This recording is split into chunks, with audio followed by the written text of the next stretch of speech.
ভাষা সৈনিক আহমেদ রফিক, তিনি একাধারে ভাষা সংগ্রামী এবং কবি ছিলেন। আজ সকাল 11টা নাগাদ আমরা দেখতে পেয়েছি যে শহীদ মিনার প্রাঙ্গণের সামনে সর্বস্তরের মানুষ তার যে মরদেহটি সেটির সাথে তারা শ্রদ্ধাঞ্জলি এবং ফুল তারা এখানে দেন আমরা দেখতে পেয়েছি। এর পরপর সর্বস্তরের মানুষের শ্রদ্ধার পরপর আমরা যতটুকু জানতে পেরেছি যে তার এই মরদেহটি নিয়ে যাওয়া হবে ইব্রাহিম বারডেম হাসপাতালে, যেখানে তিনি তার এই মরদেহটি সেখানে মৃত্যুর আগে তিনি দান করে দিয়েছিলেন শিক্ষার্থীদের যেই কাজে, যাতে সেগুলো তার দেহবশে যাতে প্রয়োজন অনুযায়ী যাতে ব্যবহার করা যায় সেজন্য তিনি দান করে গিয়েছিলেন। আমরা ইত্তেফাক লাইভের মাধ্যমে দেখানোর চেষ্টা করছি যে সর্বস্তরের মানুষ কিন্তু ইতিমধ্যেই শ্রদ্ধা তারা দিয়েছে। বেশ কিছু রাজনৈতিক দলের নেতৃবৃন্দ এখানে এসেছিলেন। আমরা দেখেছি বাম জোটের এবং বাম রাজনৈতিক দলের বেশ কিছু নেতৃবৃন্দ তারা কিন্তু তারা শ্রদ্ধাঞ্জলি দিয়েছে। এরপর আমরা দেখতে পেয়েছি যে ডাকসুর পক্ষ থেকেও ডাকসুর সাহিত্য সম্পাদক মুসাদ্দেক তিনিও কিন্তু এখানে এসে শ্রদ্ধাঞ্জলি দিয়েছেন। কিছুক্ষণ আগে তার আমরা দেখতে পেয়েছি যে বেশ তার যে বন্ধু এবং শুভাকাঙ্ক্ষী যারা রয়েছে তারাও কিন্তু কথা বলছে। কথা বললেন অধ্যাপক বিশ্বদেব চৌধুরী। এখন আহমদ রফিকের প্রতি শ্রদ্ধা জানাবেন ভাষা সৈনিক বাংলাদেশ কৃষক ফেডারেশন এর পক্ষে জাহিদুল ইসলাম খান সাধারণ সম্পাদক, রেহানা বেগম সহসভাপতি, শাহ আলম কেন্দ্রীয় প্রচার সম্পাদক, তাদের পক্ষে শ্রদ্ধা জানানো হচ্ছে। আমরা দেখতে পেয়েছি যে আজ সকাল 11টা থেকে বেশ কয়েকটি রাজনৈতিক দলের নেতৃবৃন্দ তারা এখানে এসে শ্রদ্ধাঞ্জলি তারা দিয়েছেন।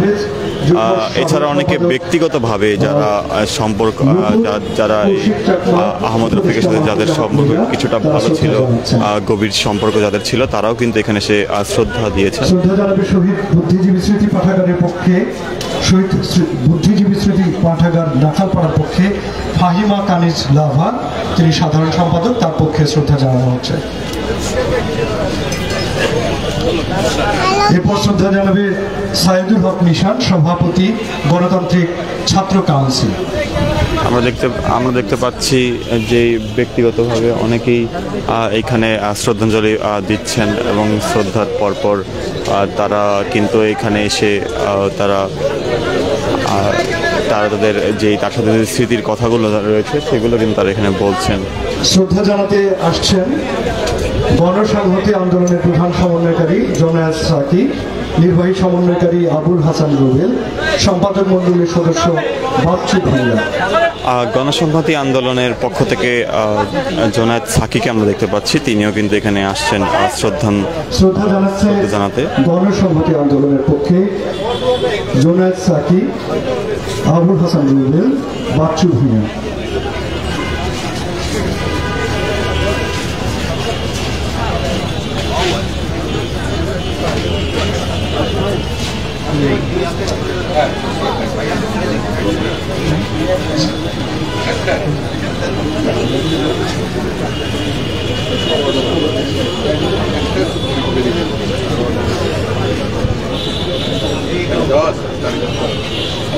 দর্শক, আমরা সরাসরি সংযুক্ত ছিলাম, আপনাদেরকে দেখানোর চেষ্টা করছিলাম সার্বিক চিত্র। আমরা আবারও যুক্ত হব আপনাদের সাথে, দেখানোর চেষ্টা করব পরবর্তী চিত্র। এই ঠিক শ্রদ্ধাঞ্জলির পরপর আমরা যতটুকু জানি যে তার মরদেহটি নিয়ে যাওয়া হবে। তিনি এটি মৃত্যুর পূর্বে দান করে দিয়েছিলেন, যে একটি মেডিকেল শিক্ষার্থীদের কল্যাণে তিনি তার এই মরদেহটি দান করে দিয়েছিলেন এবং এরপর একটি র্যালির মাধ্যমে তার এই মরদেহটি নিয়ে যাওয়া হবে। আমরা দেখতে পাচ্ছি গণসংহতি আন্দোলনের প্রধান সমন্বয়ক জোনায়েদ সাকি, তিনি কিন্তু এখানে আসছেন এবং এখানে এসে তিনি তার যেই